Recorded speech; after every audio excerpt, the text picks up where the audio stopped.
गीता के दूसरे अध्याय में भगवान कृष्ण अर्जुन को कर्म कांड के विषय में शिक्षा देते हुए कहते हैं कि वेदों में दी गई ये कवितामय भाषा जो कि हमको इस जीवन में कुछ क्षणिक लाभ तो दिला सकती है, लेकिन वो हमें जीवन का उद्देश्य नहीं प्रदान करा सकती है। तो इन शब्दों में एक गहरा सिद्धांत छुपा है, और वो गहरा सिद्धांत ये कहता है कि हम बहुत सारे कार्य अध्यात्म के नाम पे या धर्म के नाम पे करते हैं, मात्र एक अनुष्ठान के रूप में।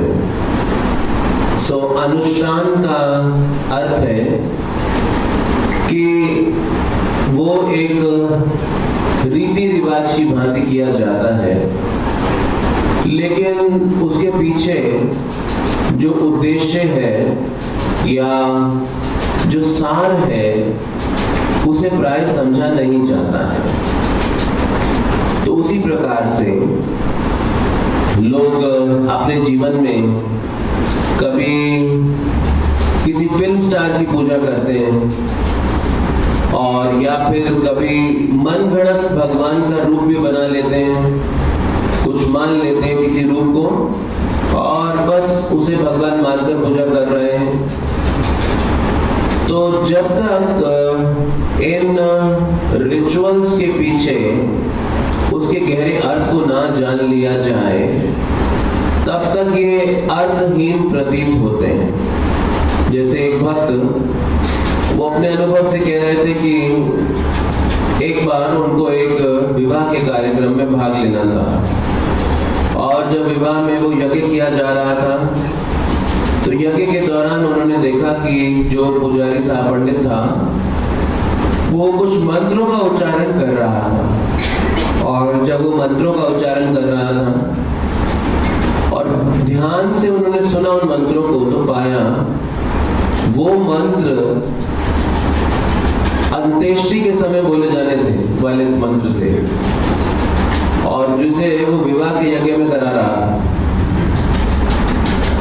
तो उसी प्रकार से प्राय हम इन धार्मिक कार्यों को एक रिचुअल्स की तरह स्वीकार कर लेते हैं, लेकिन इसके पीछे जो सार या उद्देश्य होना चाहिए शायद हम उसको भूल जाते हैं। तो जितने भी धर्म के अंदर कोई अनुष्ठान या कोई पारंपरिक कार्य दिए गए हैं, उनका उद्देश्य है भगवान के साथ अपने संबंध को जोड़ना। और अगर हमारे किसी भी धार्मिक कार्य से हमारा संबंध भगवान से नहीं जुड़ता हो या वो विकसित नहीं होता हो, तो एक तरह से वो अर्थहीन है, उसका कोई उद्देश्य नहीं है। तो जैसा प्रभुपाद जी कहते हैं कि अगर आप किसी को पत्र भेजें तो पत्र को आप एक लिफाफे में डालकर भेजते हैं। अब कोई ये कहे कि पत्र महत्वपूर्ण है या फिर लिफाफा महत्वपूर्ण है, आप क्या बोलेंगे? क्या लिफाफा कि पत्र? पर बिना लिफाफे के भेज सकते हैं? पत्र को बिना लिफाफे के भेज पाएंगे एनवेलप के बगैर? तो फिर एनवेलप महत्वपूर्ण नहीं हुआ क्या? दोनों ही इम्पोर्टेंट है, दोनों ही इम्पोर्टेंट है। सिर्फ पत्र ही नहीं, एनवेलप भी इम्पोर्टेंट है। लेकिन अगर दोनों में ज्यादा महत्वपूर्ण देखेंगे तो कौन सा? उसी प्रकार से जो कोई हमारा धार्मिक कार्य है वो एक लिफाफे के समान है, और उसका जो उद्देश्य है वो उस लिफाफे का पत्र है। आप कोई धार्मिक कार्य करें, लेकिन अगर आप उद्देश्य ना जाने या उसको भूल जाएं, तो इसका मतलब लिफाफा तो भेजा, पत्र डालना भूल गए। जो जब किसी भी धार्मिक कार्य को उसके उद्देश्य को बिना जाने किया जाएगा या उसके सार को भुला दिया जाएगा, तो मतलब लिफाफा तो रखा आपने, लेकिन पत्र के ऊपर महत्व नहीं दिया। अब आप लिफाफे को चाहे कितना भी डेकोरेट कर लीजिए, उस पर कोई गोटा लगाइए, मिरर लगाइए, है ना, कोई स्पार्किंग कलर से उसको सजाइए, वो लिफाफे को सजाने से कुछ ज्यादा लाभ नहीं मिलने वाला है अगर उसमें पत्र नहीं डाला गया जिसके लिए उस लिफाफे को बनाया गया। तो उसी प्रकार से कोई भी धार्मिक कार्य वो एक एनवलप के समान है, और ये एनवलप बना है हमें भगवान के साथ जोड़ने के लिए। तो अधिकतर हम उस एनवलप को तो अपने जीवन में स्वीकार कर लेते हैं, यानी कि जैसे तिलक लगाना सीख लेंगे, कंठी लगाना भी सीख लेंगे, भगवान के सामने प्रणाम करना भी सीखेंगे, हरिनाम का जप करना भी सीखेंगे, या कोई भी आप रिचुअल व्रत रखना, एकादशी व्रत जैसा भी रखना, कोई भी आप रिचुअल स्वीकार कर लेंगे। लेकिन अगर ये नहीं जानेंगे कि ये किया क्यों जाता है, किसके लिए किया जाता है, और इसको करने से अगर हमारा भगवान के प्रति प्रेम नहीं बढ़ रहा है, हमारी भगवान के ऊपर श्रद्धा विश्वास नहीं बढ़ रहा है, तो फिर इसका मतलब ये मात्र एक लिफाफा है जो आपके जीवन में आपको अधिक लाभ नहीं देगा। इसीलिए हर आध्यात्मिक कार्य के पीछे एक उद्देश्य है। जैसे हम भगवान को आरती भी करते हैं, तो अब आरती क्यों की जाती है, क्या कहेंगे आप, क्यों की जाती है? कोई नहीं जानता, लेकिन आप भी करते होंगे और लाखों बार होते हुए भी देखा होगा, लेकिन नहीं जानते क्यों की जाती है। तो ये शरीर 5 तत्वों का बना है, पृथ्वी, अग्नि, जल, वायु, आकाश, और इस 5 तत्वों के शरीर को बनाए रखने के लिए भी 5 तत्व की आवश्यकता पड़ती है। अन्न, वायु, जल, हमारी पाचन अग्नि, शरीर में आकाश जिसमें प्राणों का वास है। तो 5 तत्वों के शरीर को चलाने के लिए 5 तत्वों की आवश्यकता पड़ती है। तो 5 तत्वों के आहार के ऊपर ये 5 तत्वों से बना शरीर चलता है, और ये 5 तत्व गीता में 7वें अध्याय में भगवान कृष्ण कहते हैं, भूमि रप अनल वायु खम मन बुद्धि ईवचा, ये 5 तत्वों का स्रोत मैं हूं। तो 5 तत्वों के स्रोत स्वयं भगवान है, और हम इन 5 तत्वों को हमने प्राप्त किया है भगवान से, और भगवान के प्रति कृतज्ञता की भावना को प्रकट करने के लिए इन 5 तत्वों को हम भगवान को अर्पित करते हैं वापस। और ये 5 तत्वों को विधिवत अर्पित करने की प्रक्रिया को आरती कहा जाता है। तो आरती में ये 5 तत्व हम भगवान को अर्पित करते हैं। जैसे शंख बजाते हैं, तो शंख बजाने से आकाश का तत्व भगवान को अर्पित किया जाता है। फिर उसके बाद धूप भगवान को दिखाते हैं, तो धूप में पृथ्वी का तत्व अर्पित किया जाता है। फिर दीप दिखाते हैं, तो दीप में अग्नि का तत्व भगवान को अर्पित करते हैं। फिर जल अर्पित करते हैं अर्घ्य के रूप में शंख में, तो ये जल का तत्व अर्पित करते हैं। फिर उसके बाद भगवान को पुष्प दिखाते हैं, ये भी पृथ्वी का तत्व है, और साथ में चवर और मोर पंख करते हैं, ये वायु तत्व अर्पित किया जाता है। तो पृथ्वी, अग्नि, जल, वायु, आकाश, इन 5 तत्वों को आरती के माध्यम से भगवान की सेवा में अर्पित किया जाता है। तो ये 5 तत्वों को भगवान को अर्पित करने की भावना का मतलब है कि भगवान के प्रति एक कृतज्ञता की भावना विकसित करना कि उन्होंने हमारे जीवन को चलाने के लिए ये शरीर दिया, 5 तत्व दिए, जिससे हम अपने शरीर को मेंटेन करते हैं और हम भगवान को वापस अर्पित करके उनके प्रति धन्यवाद प्रकट कर रहे हैं इस आरती के माध्यम से। ये इसके पीछे भावना है। अब आप आरती तो करते हैं, आरती तो देखते हैं, यानी लिफाफा तो रखते हैं, लिफाफे को डेकोरेट भी करते हैं, लेकिन पत्र डालना भूल जाते हैं। क्योंकि अगर हम ये भावना भूल गए कि अरे जो हम 5 तत्व भगवान को आरती के माध्यम से अर्पित कर रहे हैं, किस लिए अर्पित किए जा रहे हैं? ताकि हमारा भगवान के साथ संबंध और शक्तिशाली बने। ये आध्यात्मिक कार्य हमारे संबंध को भगवान के साथ शक्तिशाली बनाने के कार्य हैं। जैसे आप सब यहाँ आए हैं अपना कीमती समय निकाल के, कई लोग प्रत्येक शनिवार यहाँ पर अपना कीमती समय निकाल कर आते हैं। तो क्यों आते हैं? ताकि हमारा संबंध भगवान के साथ और गहरा हो जाए। तो अगर हम यहाँ आए लेकिन आने का उद्देश्य नहीं समझे कि हम मंदिर में क्यों आते हैं, तो मंदिर जाते हैं, क्यों जाते हैं? क्योंकि जी रिवाज है, पुश्तैनी रिवाज है, हमारे माता पिता भी जाते थे, हमारे नाना दादी भी जाते थे, दादा दादी भी जाते थे, सब बड़े बुजुर्ग जाते थे, हमें बचपन से आदत पड़ी है, हम भी इसलिए जाते हैं, फिर प्रसाद भी मिलता है वहां जाते हैं। तो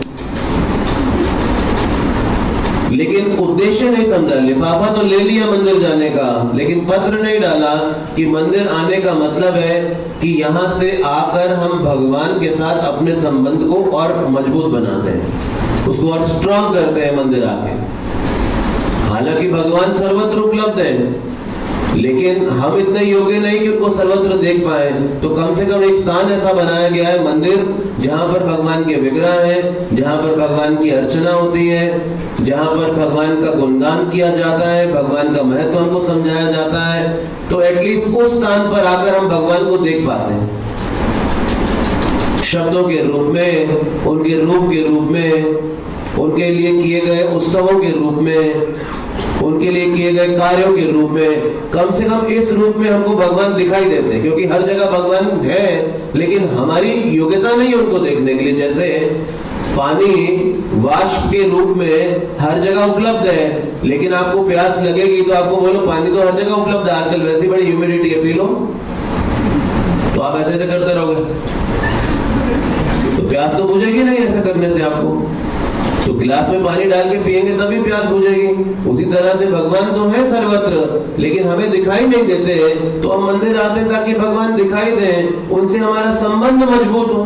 तो जैसे प्रभुपाद जी कहते हैं कि पिता ने बच्चे को पैसे दिए, उसका जेब खर्च।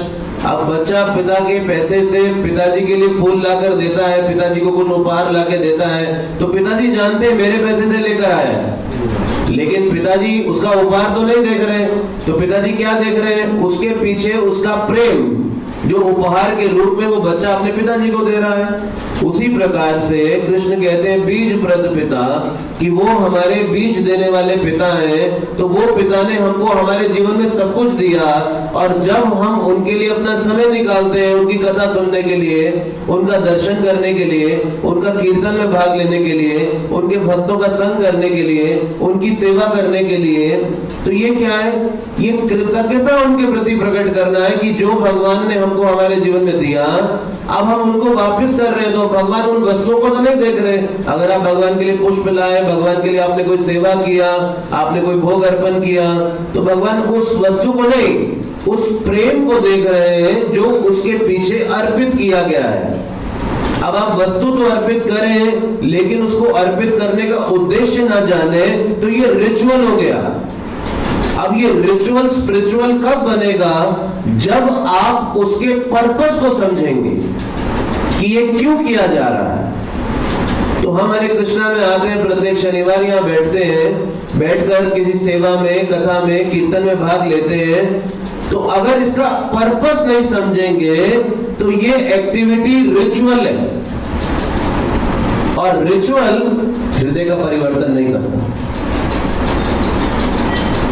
वो हृदय की इच्छाओं में चेंज नहीं लेकर आएगा। वो बदलाव तभी लेकर आएगा जब वो एक्टिविटी स्पिरिचुअल बनेगी।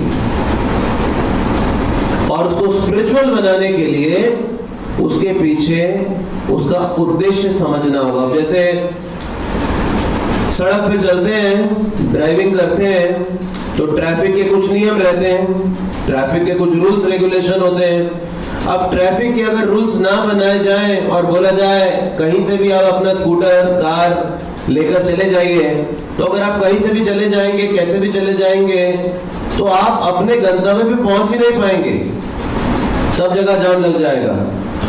लेकिन जब ट्रैफिक का नियम बना दिया जाता है कि कितनी कौन सी बत्ती पे रुकेगा, चलेगा, कौन सा पहले रोड चलेगा, इंटरसेक्शन पे आप किस तरफ चलेंगे, कितना स्पीड पे चलेंगे, जब ये नियम बना दिया जाता है तो नियम बनाने से क्या होगा, अब आप अपने डेस्टिनेशन पे जल्दी पहुंच जाएंगे।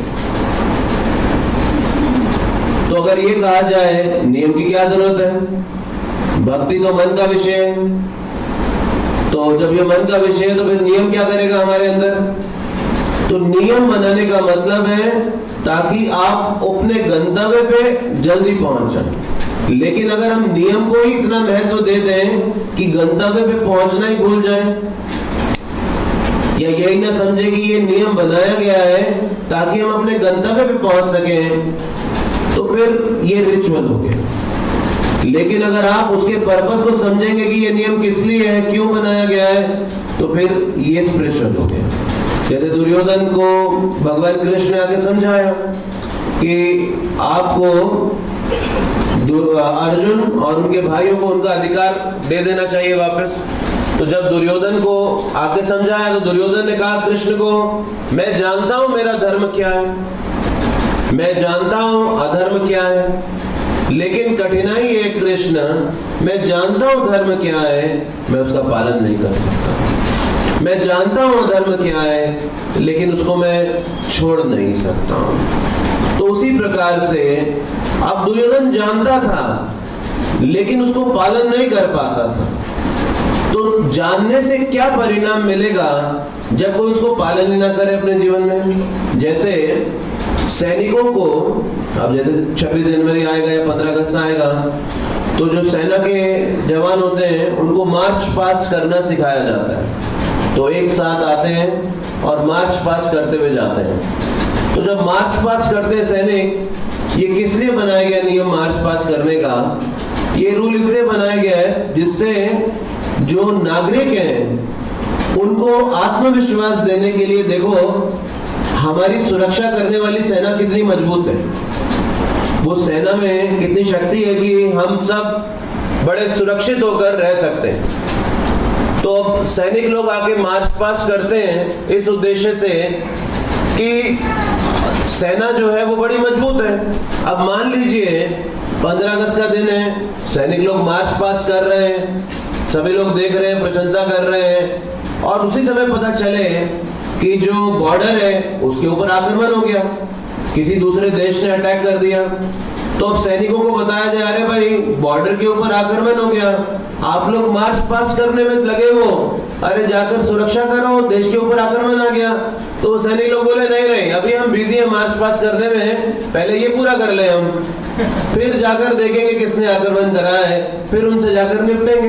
अरे भाई मार्च पास्ट करने का मतलब क्या है? मार्च पास्ट करने का मतलब है कि सुरक्षा करना। लेकिन अगर उस सुरक्षा की आवश्यकता आ गई और उस समय आप कहे कि मैं तो बड़ा व्यस्त हूँ मार्च पास्ट करने में, तो अभी मैं नहीं जा सकता जाकर सुरक्षा करने के लिए, तो फिर ये रिचुअल हो गया, ये रिचुअल हो गया। फिर उसी प्रकार से आध्यात्मिक जीवन के नाम पे हम बहुत सारे कार्य कर रहे होंगे, लेकिन ये जाने बगैर ये क्यों कर रहे हैं, इससे प्राप्त क्या करेंगे हम। तो जब जाने बगैर करेंगे, क्यों कर रहे हैं जाने बगैर, तो फिर ये सारे के सारे कार्य रिचुअलिस्टिक कहलाएंगे।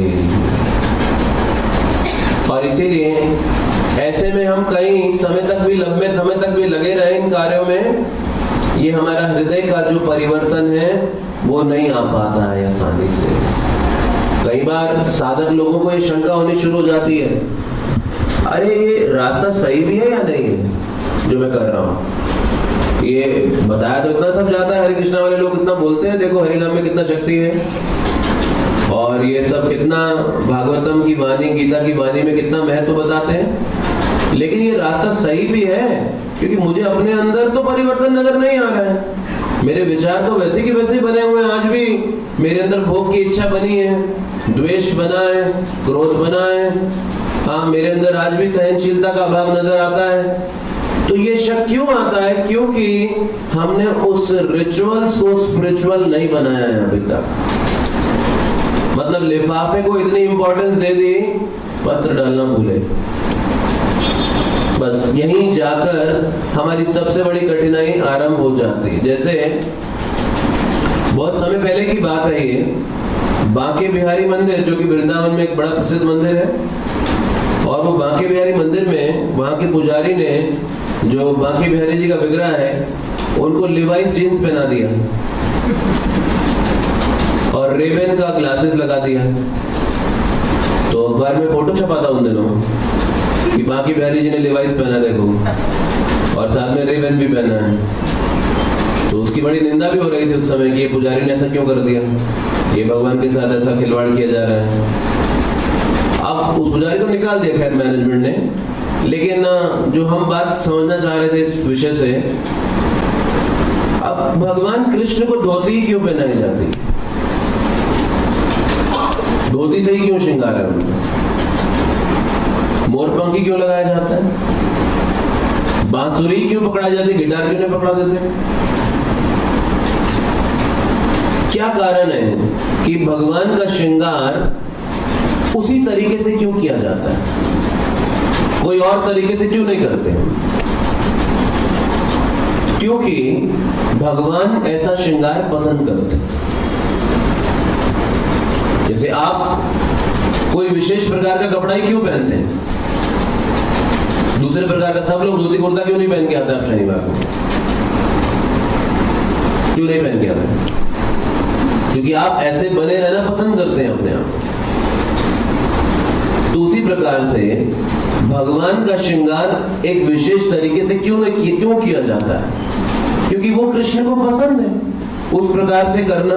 अब जैसे हमने फोटो देखा था एक बार, महाराष्ट्र में गणेश चतुर्थी आता है ना, गणेश जी का उत्सव होता है, गणपति पूजा होती है।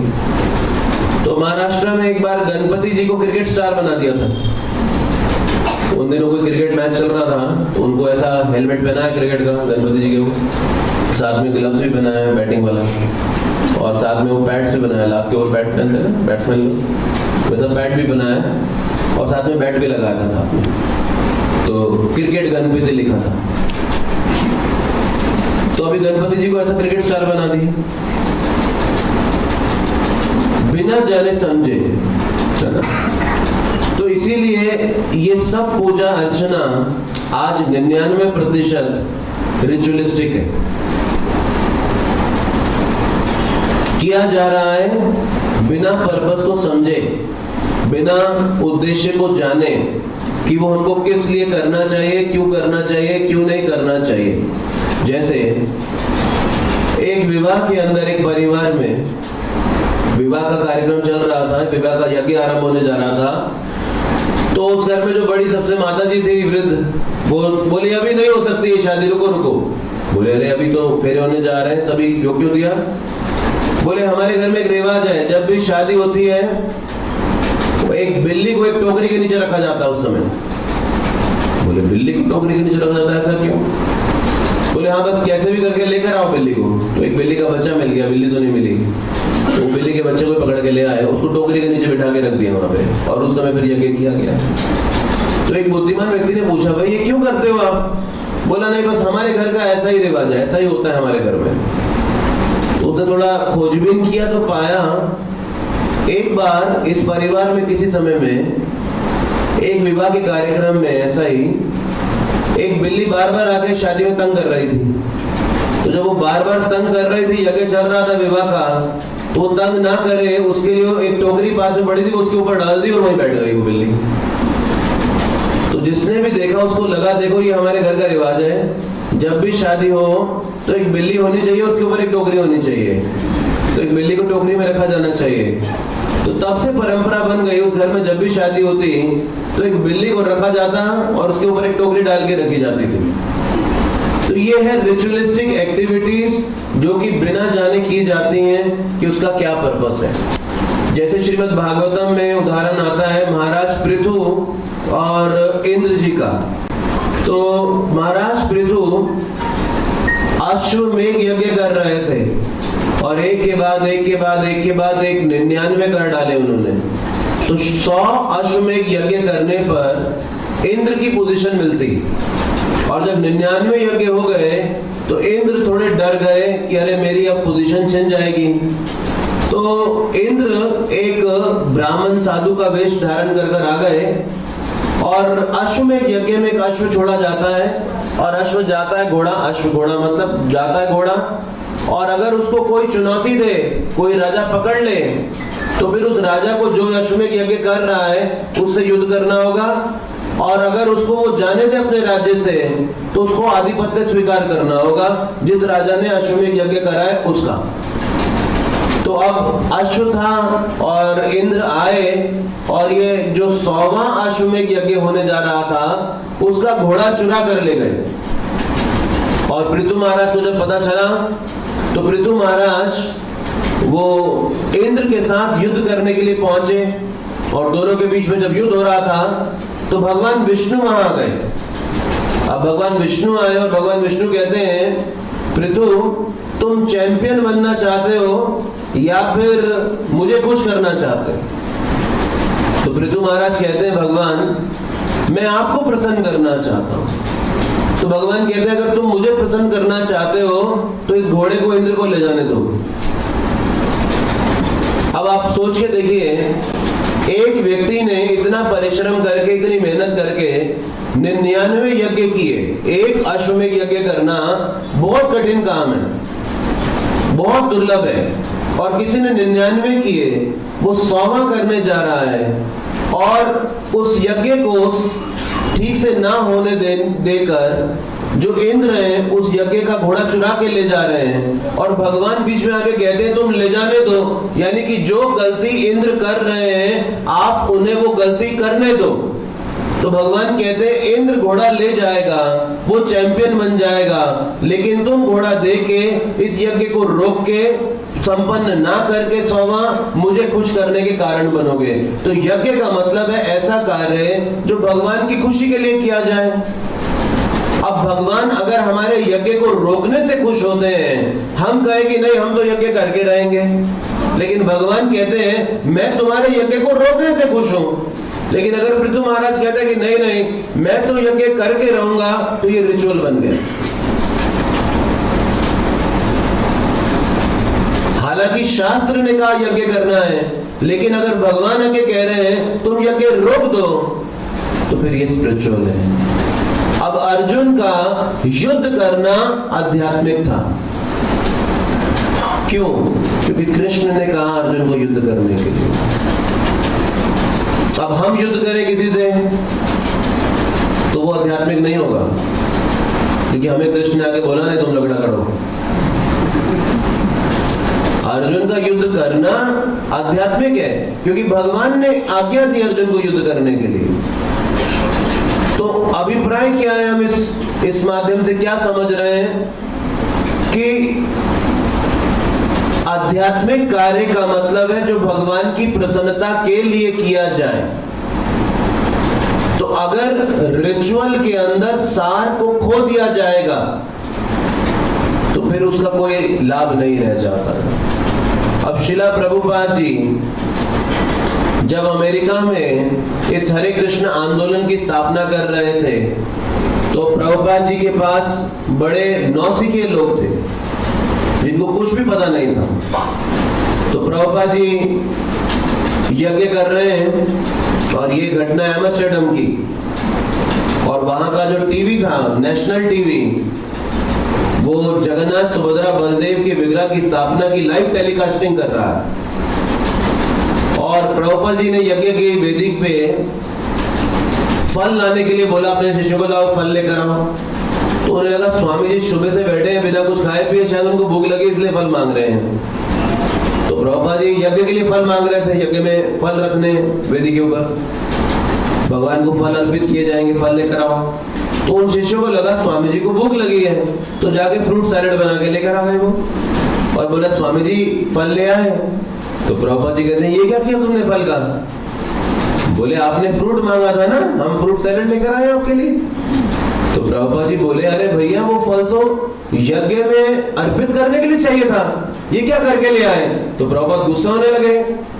तो एक हिप्पी आके बोला स्वामी जी आप टीवी के ऊपर हैं, सब पूरी दुनिया देख रही है आपको, पूरा नीदरलैंड आपको देख रहा है, आप गुस्सा मत कीजिए। प्रभुपाद कहते बाहर में गया टीवी, पहले बताओ फल क्यों नहीं लाए पूरे मेरे लिए? तो ये सब चल रहा है वहां पे। तो अब इतनी सारी एक्टिविटीज हो रही हैं और कोई भी चीज ठीक से नहीं की जा रही है। प्रभुपाद ने कहा अच्छा ठीक है पुष्प लेकर आओ। तो एक व्यक्ति ने सोचा शायद ये कह रहे हैं पुष्प अन्न लेकर आओ। पुष्प अन्न एक रेसिपी होती है, प्रिपरेशन होती है, चावल से बनती है, वो चावल की रेसिपी बना के ले आया। प्रभुपाद कहते मैंने पुष्प बोला था। बोलो स्वामी जी सॉरी, हमने सोचा पुष्प अन्न लेकर आना है, तो वो रेसिपी बनाकर ले आए। तो अब इतनी सारी अभाव, इतनी सारी कमियां, लेकिन प्रभुपाद जगन्नाथ की स्थापना कर रहे थे, क्योंकि सार मध्य है कृष्ण की सेवा। तो चाहे रिचुअल्स में त्रुटियां भी थी, कमियां भी थी, उसको इतना महत्व नहीं दिया गया, लेकिन जो मुख्य सार है उसको एक्सेप्ट कर लिया गया। जैसे बाइबल में एक कथा आती है जीसस क्राइस्ट की। जीसस ने एक व्यक्ति के रोग को दूर कर दिया। अब दूसरा एक व्यक्ति देख रहा था इस घटना को कि जीसस के पास ये व्यक्ति गया, उसने उसका रोग ठीक कर दिया। अभी दूसरा व्यक्ति जीसस को जाकर कहता है जीसस आप तुमने इसका रोग कैसे दूर कर दिया? आज तो छुट्टी का दिन है, छुट्टी के दिन कोई काम थोड़ी करता है, तुमने छुट्टी के दिन उसका रोग ठीक कर दिया। तो जीसस ने बोला तुमको कानून का शब्द तो समझ में आया है, लेकिन कानून की भावना नहीं अभी तक समझ में आई। तो यहां पर प्रश्न क्या है? भावना। एक तरफ है नियम और दूसरी तरफ है नियम की भावना। तो हम नियम को समझने में या नियम को समझ के उसमें इतने व्यस्त हो जाते हैं कि नियम की भावना भूल जाते हैं,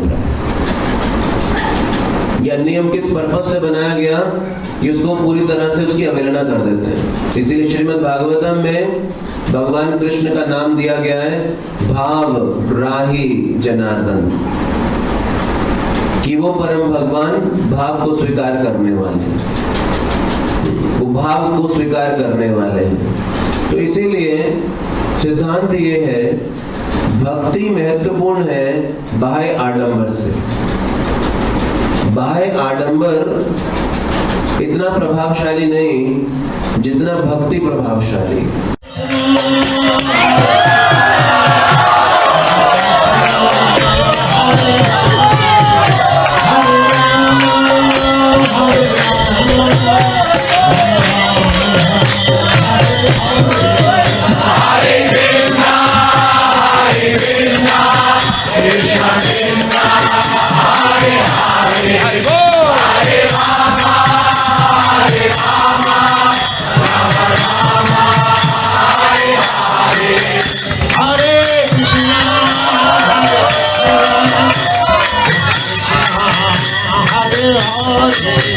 Hare Rama